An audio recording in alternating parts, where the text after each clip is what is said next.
자, 저희 성인간호 근골격계 한번 가보도록 할게요. 근골격계 같은 경우는 노인간호하고도 겹치는 부분이 많거든요.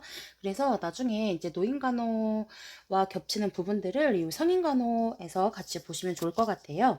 자, 퇴행성 관절염, 골관절염이라고도 합니다. 우리 요양보호사 시험 같은 경우는 퇴행성 관절염이 거의 많이 나오는데 우리 조무사 시험에서는 골관절염이라고 거기 나오고 있어요. 같은 의미라고 알고 계시면 되고요. 자, 뼈를 보호해주는 연골, 물렁뼈라는 말이 나오면 무조건 골관절염이 됩니다. 우리요, 대표적으로 무릎과 무릎 사이에 연골이 완충지대 역할을 해주잖아요. 그러면 나이가 들면서 그 연골이 닳면서 뼈와 뼈가 부딪힐 때마다 통증을 유발하게 되어 있어요. 그래서 이런 경우에는 다른 연골로 인해서 움직일 때마다 아프니까요. 관절의 부담을 주지 않는 운동을 하고요. 대표적으로 수영이 있어요. 우리 수영 같은 경우요. 체중이 많이 나가는 사람이거나 중력의 힘을 받지 않게 하기 위해서 부력의 힘으로 우리 운동하잖아요. 그래서 수영 같은 경우 있고요. 체중이 많이 나가는 사람이 더 잘 발생한다. 연골 같은 경우는 어찌됐던 간에 쓰면 쓸수록 노화가 되면서 노화로 인해서도 발생을 하지만 저체중보다는 과체중이 많이 발생한다라고 알고 계시면 좋을 것 같아요. 그래서 이런 뼈 질환에는 우리 식이 칼슘과 비타민 D가 많은 음식을 섭취하면 상당히 좋습니다. 이 칼슘 같은 경우는요. 비타민 D와 섭취가 잘 된다고 얘기했었죠. 자, 그럼 중요한 것도 가보도록 할게요. 칼슘 같은 경우는 제가 여기에는 모성간호 하나만 넣어놨지만요. 자, 칼슘이 먼저 모성간호 한번 짚고 가볼까요? 칼슘이 감소하면 임신기간에 다리 쥐나는 거예요. 다리 경련이 발생할 수 있고 완화 방법으로는 우리 축구 같은 거 보면은 축구 선수들 다리 쥐났을 때 어떡하죠? 족배 굴곡, 그 발등을 몸 쪽으로 꺾는 거잖아요. 그게 족배 굴곡이라고 생각하시면 돼요. 축구 선수들 떠올려 보세요. 자, 이거 말고도 칼슘은 다양한 곳에서 나오게 돼요. 기초 영양 쪽에서도 나오고요. 우리 그 성인간호 쪽 다른 파트에서도 나오는데, 자, 칼슘 중요한 기능들이 있습니다. 한번 보도록 할게요. 일단요, 수축하는 기능이 있고요. 대표적으로 또 응고, 지혈과도 관련이 있어요. 그래서 특히 기본간호 같은 경우에 기본간호에서 칼슘 알지네이트 드레싱이라고 하는 해조류 성분으로 되어 있는 항암 환자의 지혈의 효과가 있다라고 해서 칼슘 알지네이트 드레싱 같은 거 있었을 거예요. 기억 아마 하실 거고. 자, 이 응고에도 관여가 되어 있는 것들 그럼 같이 또 가지를 쳐보도록 할게요. 칼슘도 있고 혈액 성분 중에 뭐가 있죠? 그렇죠. 혈소판이 있습니다. 비타민 종류로 가서는 비타민 K가 있어요. 얘네는 우리 간호조무사 시험에서 나오는 중요한 응고인자들이라고 같이 생각해 주시면 될 것 같아요. 혈소판, 비타민 K, 칼슘. 그 외에 조금 더 가지치기 나가면 혈소판은 정상적인 응고 시간 5에서 15분이다. 이런 것도 배웠던 거 기억하시죠? 자, 비타민 K가 응고와 관련되어 있기 때문에 다음 주 비타민 K가 부족한 경우에 올 수 있는 거 뭐예요? 이 응고와 관련되어 있으니까 당연히 출혈 경향 일으킬 수 있겠죠. 지금 얘기한 혈소판, 비타민 K, 칼슘은 응고와 관련되어 있기 때문에 이놈들이 부족한 경우에 다 출혈을 유발할 수 있다라고 생각하시면 돼요. 자, 그 다음에 이제 우리 마저 또 칼슘 짚고 가야 되잖아요. 한번 볼게요. 수축과도 작용이 있고요. 응고와도 또 관련이 있다고 했고 하나 더 얘기하자고 하면 우리 모성 쪽에서 나오고 치과, 뼈 튼튼, 치아 튼튼, 뼈와 치아의 피하를 튼튼하게 해주는 성분 중에 또 하나다라고 기억하시면 될 것 같아요. 얘 같은 경우는 비타민 D랑 같이 먹은 흡수가 잘 되는데 자, 비타민 D 볼게요. 우리 이거 앞쪽에서 자, 이거 기본간호에서도 앞쪽에 그 광선 병실 환경 조성할 때 광선과도 관련이 있다라고 나오는데 비타민 D가 부족하면 뼈가 굽는 구루병 같은 게 나올 수 있어요. 그래서 얘는 비타민 D는요. 기초 영양에도 나오지만 나중에 아동 간호 가서요. 신생아, 아동도 비타민 D 합성하기 위해서 햇빛 통해서 산책 통해서 충분히 구루병 예방할 수 있다라고 하는 거 같이 기억하시면 될 것 같아요. 자, 우리 이제 아까 족배굴곡 보던 거 마저 이어서 볼게요. 족배굴곡은 축구 선수가 지났을 때 발등 쪽으로 해서 다리를 굽는 걸 얘기하는데, 족저굴곡도 우리가 배웠단 말이죠. 어디서 배웠을까요? 기본 간호에서 하수족이라고 해서 족저굴곡이라고도 하고 하수족이라고도 해요. 오랜 기간 침상에 누워있는 대상자들 같은 경우는 관절 운동이 원활하지가 않으니까 위에 있는 침구 같은 게 눌려서 발등이 아니라 발가락 반대쪽으로 이제 꺾이게 되는 거죠. 그러다 보니까 발이 이런 식으로 꺾이니까 이걸 예방하기 위해서 발 지지대 같은 거를 대줬다라고 기억하시면 될 것 같아요. 자, 그 다음에요. 우리 지금 골관절염 보고 있잖아요. 이거와 관련되어 있는 전범위 범위들을 저는 가지고 오니까, 해녀병이라고 하는 이놈은 증상으로 관절염이 가장 흔하다. 이게 보건간호에서 나오는데요. 해녀병이라고 하기도 하고 자만병이라고도 하기도 하고요. 그 다음에 감압병이라고도 하는 게 있어요. 그래서 해녀들이 물질하면서 그 수심이 깊은 곳에 들어가 있다가 올라오면서 기압 차이로 인해서 두통이나 이런 증상들 나타나는 것들 얘기를 하는데, 그 대표적인 질환 증상 중에서요 가장 흔한 게 관절염이다 라고 얘기했었거든요. 이거 아직 진도 안 나가신 선생님들도 있을 거예요. 특히나 지금 이번 3월에 개강하셔가지고 수업 들으시는 선생님들 같은 경우는 아직 다른 범위들 전범위 다른 파트들을 진도를 안 뺐을 거라고 생각이 들어요. 그래서 지금은 아직 어렵게 들릴 수 있지만 그냥 이렇게 한번 스쳐 지나가듯이 같이 이렇게 들어주시면 조금 도움 될 것 같습니다. 그래서 저는 이 근골격계 관절염 하나, 골관절염 하나를 통해서 다른 것도 같이 짚자, 다른 범위에 나오는 것들도 이어서 가지치기로 보자 하고 있습니다. 자, 방금요 우리가 골관절염 봤어요. 쓸 때마다 아프고 쓰지 않을 때는 괜찮다. 연골 물렁뼈가 닳았어요. 체중이 많이 나가는 사람이 또 노화에 의해서 자연스럽게 잘 발생하는 질환이잖아요. 자, 그때는 우리 체중 부하 운동을 하지 않는 대표적인 수영 같은 거 했었는데, 그거랑은 조금 다른 개념의 이제 골다공증을 볼 거예요.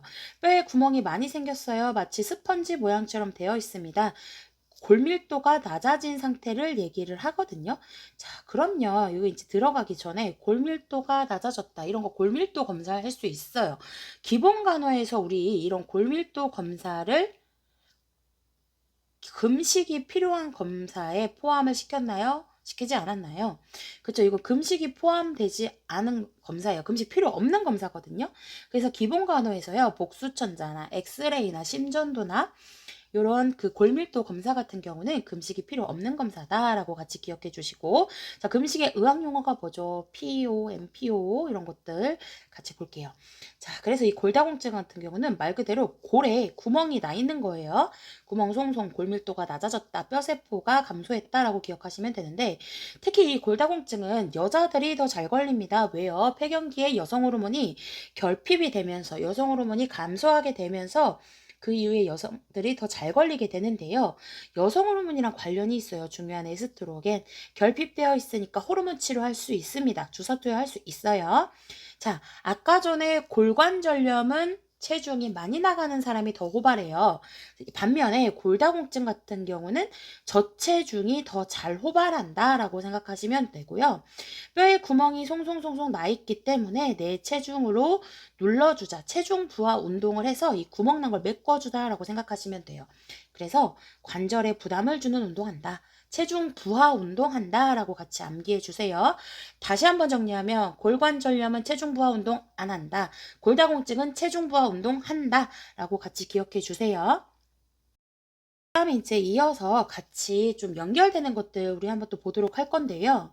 자, 성인간호에 우리 이거는 저 뒤쪽 가서 나오는 건데, 에스트로겐에 오래 노출된 대상자가 유방암에 잘 걸린다. 우리 그 골다공증 같은 경우는 에스트로겐이 부족한 게 문제가 될 수 있어요. 반면에 유방암은 여자만 걸리는 질환이잖아요. 에스트로겐에 오히려 오래 노출된 경우에 유방암에 더 잘 걸린다. 이거랑 관련해서요. 출산부, 비출산부가 있었어요. 출산부랑 비출산부에서는 유방암 누가 더 잘 걸려요? 그렇죠. 비출산부가 더 호발한다. 같이 기억해 주시면 되고요. 모성간호에서 아직 물론 진도 안 나가신 선생님들도 있겠지만요. 자, 폐경 상태에서 에스트로겐의 결핍으로 인해서 오는 이제 질염들이 있는데 노인성 질염이라고도 부르는 위축성 질염이 생긴다. 이것도 여성 호르몬 에스트로겐과 관련이 있는 겁니다. 자, 그 다음에 모성간호에서는 거의 대부분 에스트로겐이 중요한 기능들을 많이 하는데요. 태반의 기능이나 태아의 건강 상태를 평가할 수 있는 여성 호르몬이기도 하고요. 배란을 기점으로 해서 배란 전에 주로 작용한다. 에스트로겐, 남포 호르몬이라고도 기억하시면 될 것 같아요. 그 이후에는 프로게스테론, 항체 호르몬이 주로 작용한다. 이거는 나중에 모성간호도 따로 이제 올릴 건데 그때 조금 더 자세하게 하도록 하겠습니다. 자, 그 다음에요. 고관절 골절 볼게요. 골다공증이 있는 대상자가 낙상을 했을 때 주로 발생하기 쉬운 꽈당하고 넘어졌을 때 어때요? 엉덩방아 찢게 되잖아요. 꽈당하고 넘어졌을 때 이게 엉덩방아 찢게 되는 거. 사람 얼굴. 이게 엉덩방아 쪘을 때 여기가 고관절 골절이다라고 생각하시면 되고 골절이 발생했으면 서해부, 사타구니 통증이 또 특히 발생할 수 있어요. 자, 아까 전에 제가 이런 뼈 질환들에는 어떤 영양소가 도움이 된다고 했죠? 그쵸? 칼슘과 비타민 D가 도움된다. 얘네 합성 같이 먹으면 흡수가 잘 된다라고 기억해 주시면 될 것 같아요. 자, 얘도요, 이제 근골격계 질환에서 잘 나오는 놈 중에 하나거든요. 이거는 작년 시험에도 한번 나왔었고요. 자, 이거는 그림으로도 잘 나올 수 있어요. 손등을 맞댔어요. 손가락, 손목 여기 손등을 맞대가지고 이렇게 한 상태에서 찌릿찌릿하다. 이거를 팔렌 테스트라고 하거든요. 팔렌 테스트의 양성을 보였다. 수근관 증후군이죠. 수근관 증후군. 이라고 해요. 얘 같은 경우는요. 5마디 다 전체가 찌릿찌릿하고 아픈 게 아니에요. 엄지부터 네 번째 반쪽까지가 둔하다. 여기에 이제 정중신경이라고 하는 그 신경이 지나가기 때문인데 통증은 언제 또 심한가요? 밤에 심하기 때문에 너무 심하면 통증 때문에 잠을 이루기도 어렵다라고도 얘기했었죠. 손등을 맞대고 1분간 저릿저릿하고 찌릿한 느낌이 드는 게 수근관입니다. 그럼요. 얘는 손가락을 털거나 손목을 털면 일시적으로 완화가 될 수 있어요. 자, 통증이 너무 심해서 힘들어서 수술을 했습니다. 그러면 수술 이후에는요, 손가락이나 이런 쪽에 말초 쪽에 감각이나 신경의 손상이 있는지 신경합병계 증상 같은 거, 혈액순환 같은 거 유의 깊게 관찰해 주고요. 수술 이후에는 부종 같은 것도 생길 수가 있잖아요. 수술 이후엔 대부분 다 냉찜질 적용한다. 4에서 6주간 무거운 물건 안 들고요.